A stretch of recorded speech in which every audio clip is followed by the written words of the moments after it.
នេះរោងចក្រមុននេះមិនទៅគឺថាបងនេតុំតែយើងឃើញគាត់នៅអាមេរិកបាយជាឥឡូវមកធ្វើការរោងចក្រនេះវិញបងអ្នកដឹងបានដឹងមកមួយមិនទាន់គេចេះតែឲ្យជុំព្រឹកអ្នកដឹងបានដឹងបើមិនគ្រប់ចំនួនគេប្រកាសជាខឹកអ្នកដឹងបានដឹងចូលទៅបងធូយូគឺកាន់តែតឹងអ្នកដឹងបានដឹងធ្វើការចងប់ត្រូវគេជេរដូចសុភ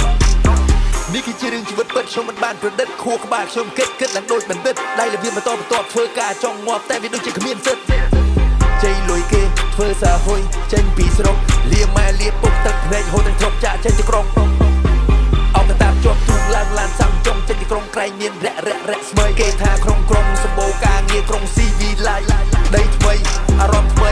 ខ្ញុំភ័យមិនដឹងទៅណាក៏មិនដឹងទៅណីចូលមកធ្វើការកាត់ព្រួយដោយដៃខំដេកយប់សំកម្លាំងទុកថ្ងៃខ្ញុំប្រឹងរេរៀនខ្ញុំប្រឹងរៀនដេកមកបាយរួចក៏មិនឲ្យខ្លួនទំនេរខ្ញុំដាក់តាម style ដាក់តាមកុំភ្លេខំពឺត OT ដល់ខែខ្ញុំស្ងេធ្វើយូរទៅដូចจะមិនទេដល់ខែមិនទាន់រៀប plan សងគេធ្វើយ៉ាងណាក៏មិនត្រូវចិត្តគេធ្វើអីតិចគេចេះតែចេះ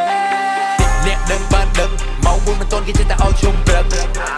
អ្នកដឹងបានដឹងបើមិនគ្រប់ចំនួនគេប្រកាសជាខឹកអ្នកដឹងបានដឹងចូលទៅបងធូយូគឺកាន់តែតឹងអ្នកដឹងបានដឹងធ្វើការចងប់ត្រូវគេជេរដូចសុភខ្លួនក្តៅដោយភ្លើងឈរលំចង់បាក់ជើងក៏មិនហ៊ានតវ៉ាខំមកសង្កត់ចិត្តធ្វើការទាំងយប់ព្រឹកព្រោះតែដុល្លារកុំចេះតែថាកុំចេះតែឌីលខ្ញុំមិនមនុស្សស៊ីលុយមរៀមកុំឲ្យតែមានមាត់ហើយប្រឹងសែជំទាវ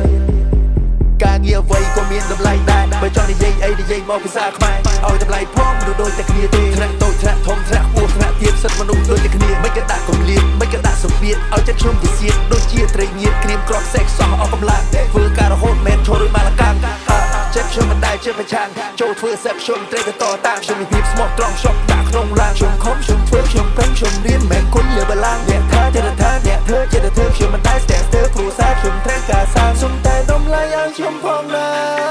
អ្នកដឹងបានដឹងមកមួយមិនទាន់គេចេះតែឲ្យជុំព្រឹកអ្នកដឹងបានដឹងបើមិនគ្រប់ចំនួនគេប្រកាសជាខឹកអ្នកដឹងបានដឹងចូលទៅបងធូយូគឺកាន់តែតឹងអ្នកដឹងបានដឹងធ្វើការចងប់ត្រូវគេជេរដូចសុភ